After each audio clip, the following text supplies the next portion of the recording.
এতক্ষণ ধরে দর্শকরা যে অধীর আগ্রহ নিয়ে বসে আছেন, সে আগ্রহের অবসান ইতিমধ্যেই হতে যাচ্ছে। সেই ক্রিকেট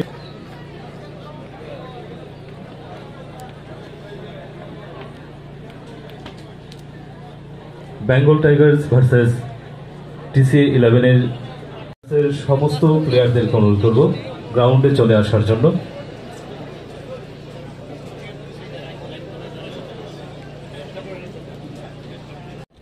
ফলক উন্মোচন করছেন রাজ্যের মাননীয় মুখ্যমন্ত্রী প্রফেসর ডক্টর মানিক সাহা মহোদয়।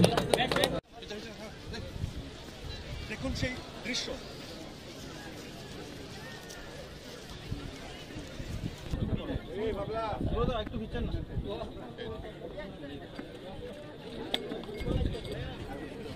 কিছুক্ষণের মধ্যে শুরু হবে।